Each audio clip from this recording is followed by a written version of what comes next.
Sir 2022 विधानसभा चुनाव की किस तरह की तैयारी है आपकी? देखिए, भारतीय जनता पार्टी ने अपने पिछले 5 वर्षों में जनता को हर मोर्चे पर निराश करने का काम किया और जो दमनात्मक कार्रवाई भारतीय जनता पार्टी ने अपने शासनकाल में किया, इससे पुलिस और प्रशासन का मनोबल बढ़ता चला गया। पिछले 5 वर्षों में हम लोगों ने प्रशासनिक अत्याचार, उत्पीड़न का डट करके विरोध किया है, जिसके कारण आज जनता हमारे पीछे लामबंद होकर के खड़ी है। साथ ही साथ विकास कार्यों में भी बड़े पैमाने पर लूट हुई है।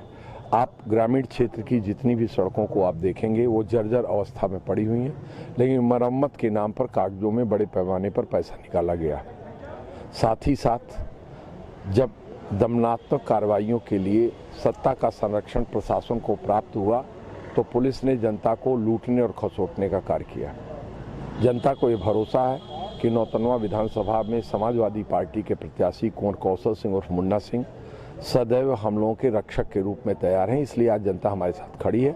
2022 के चुनाव के लिए हमारी पार्टी ने जो घोषणा पत्र जारी किया है, उस घोषणा पत्र के अंतर्गत हम 300 यूनिट बिजली जो डोमेस्टिक बिजली है उसको हम फ्री में देने का कार्य करेंगे और जिन किसानों ने बिजली युक्त ट्यूबवेल लगाने का काम किया, उन किसानों की बिजली को भी हम माफ़ करेंगे। भारतीय जनता पार्टी की सरकार ने हमारी सरकार के समय में जो समाजवादी पेंशन योजना गरीबों के लिए चल रही थी उसको बंद कर दिया। समाजवादी पार्टी गरीबों के लिए वो समाजवादी पेंशन योजना पुनः चालू करेगी और 1500 रुपये महीना समाजवादी पेंशन देने का काम करेगी। इसी तरह से भारतीय जनता पार्टी कोरोना काल में गरीबों को प्रति यूनिट 5 किलो मुफ्त अनाज देने की बात कर रही है। समाजवादी पार्टी जनता से ये वादा करती है कि हमारी सरकार बनेगी तो इन्होंने तो ये योजना उत्तर प्रदेश में केवल 31 मार्च तक लागू किया है। हम अपने पूरे कार्यकाल में 5 किलो अनाज के साथ 1 किलो देसी घी और 1 किलो सरसों का तेल उनको मुफ्त में देने का काम करेंगे। 5 एकड़ के नीचे के जो किसान हैं उन किसानों को 2 बोरी DAP और 5 बोरी यूरिया हर साल हम फ्री देने का काम करेंगे। इतना ही नहीं, किसान जो कृषि कार्य के लिए ऋण लेते हैं KCC पर, उसका जो 4% ब्याज है वो सरकार भी अपने पास से देने का काम करेगी। अगर आपकी विधानसभा क्षेत्र की अगर बात करें तो आपके विधानसभा क्षेत्र में कौन ऐसे कार्य हैं जो बाकी रह गए हैं? देखिए, हमारे विधानसभा क्षेत्र में जब 1995, 94, 95 में मैं दूसरी दफ़े MLA बना था तो हमने 30 सैया बिस्तर के अस्पताल का सामुदायिक स्वास्थ्य केंद्र डॉक्टर घनश्याम कुंवर सामुदायिक स्वास्थ्य केंद्र का निर्माण कार्य प्रारंभ कराया था। उस स्वास्थ्य केंद्र को हम 100 सैया का संयुक्त चिकित्सालय निर्मित कराने का काम करेंगे। नौतनवा विधानसभा क्षेत्र के अंदर बाढ़ की विभीषिका है। नेपाल से भारत में प्रवेश करने वाली नदियां प्रतिवर्ष बाढ़ की विभीषिका से इस इलाके को तबाह करती हैं। जब मैं पहली दफ़े MLA बना था 1991 में और दूसरी दफ़े जब मैं MLA बना था 1993 में और तीसरी दफ़े जब मैं संसद सदस्य बना था तो जितने बंधों का निर्माण हमने कराया था वो बंधे जर्जर अवस्था में पड़े हुए हैं। हम उन बंधों का सुदृढ़ करके बाकी बाढ़ की व्यवस्था से निजात दिलाने के लिए मुकम्मल इंतजाम करने का काम करेंगे।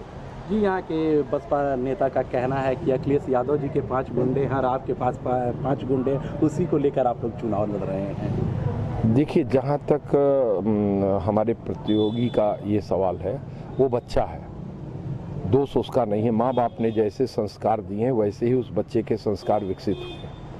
उनके पिताजी ने अपनी ही प्रेमिका और उसकी कोख में पलने वाले अपने बच्चे की हत्या किया, जिसके कारण उनके माता पिताजी 17 वर्षों से जेल में बंद हैं। और ठीक यही कृत्य उस लड़के ने भी अपनी पत्नी के साथ, जिससे उसने प्रेम विवाह किया था, उसकी और उसकी कोख में पलने वाले बच्चे की निर्ममतापूर्वक हत्या किया है। तो जिनको आजीवन कारावास की सजा सर्वोच्च न्यायालय से प्राप्त हो चुकी हो और जो लोग अभी जमानत पर हैं, उनके मुंह से ये बातें शोभा नहीं देती।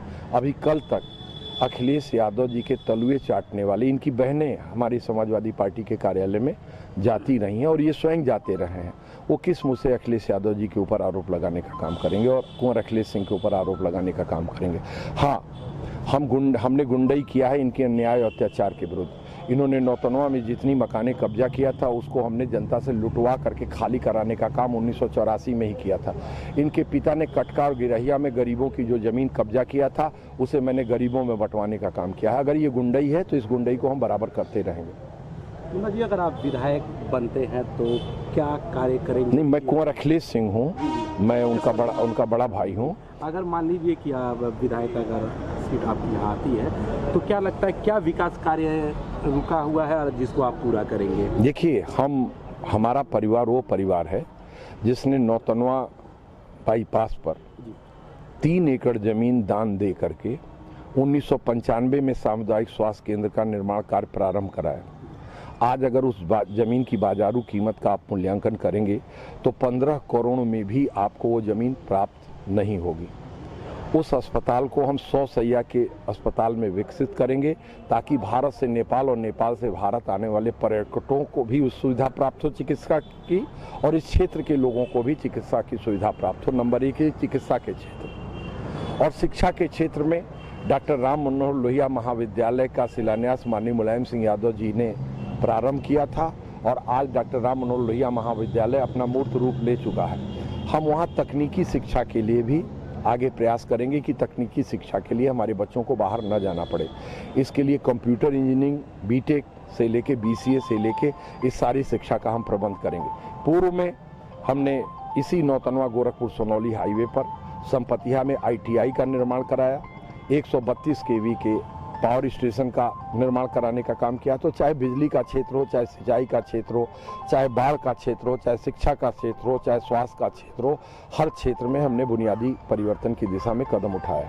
अंतिम सवाल, ये लोग कह रहे हैं कि बीजेपी वाले जो राम को लाए थे हम उनको लाएंगे, और अखिलेश जी के सपने में भगवान श्री कृष्ण आए थे और उनको आशीर्वाद देकर चले गए, क्या कहना चाहेंगे? देखिए, मैं तो सूर्यवंशी क्षत्रिय हूँ और भगवान राम भी सूर्यवंश में पैदा हुए थे। जिस राम का नाम लेने से बड़े बड़े पापी भवसागर पार हो जाते हैं, जिस राम ने सेवरी के जूठे बेरों को खाने का काम किया था, जो राम मर्यादा पुरुषोत्तम राम है, हमारे राम दीन दुखियों की झोपड़ी में वास करने वाले राम है, उस राम का ये क्या लाने का काम करेंगे? राम ने सबको लाने का काम किया। तो भगवान श्री कृष्ण अखिलेश जी के सपने में, तो क्या लगता है कि उनका सपना पूरा हो जाएगा? मैं बड़े ही साफ शब्दों में कहना चाहता हूँ कि कृष्ण द्वापर में पैदा हुए थे और कृष्ण की जो कूटनीति थी, कृष्ण ने उत्तर से दक्षिण को जोड़ने का काम किया था, पूरब से पश्चिम को जोड़ने का काम किया था। कृष्ण ने तोड़ने का काम नहीं किया था। डॉक्टर लोहिया ने कहा है कि राम की मर्यादा, कृष्ण की कूटनीति और शिव का मस्तिष्क, 3 चीजें जिन व्यक्तियों के अंदर समाहित होंगी वो दुनिया का अद्भुत व्यक्ति होगा। कृष्ण के रास्ते पे ये नहीं चल रहे हैं, ये विध्वंस के रास्ते पे चल रहे हैं। धन्यवाद।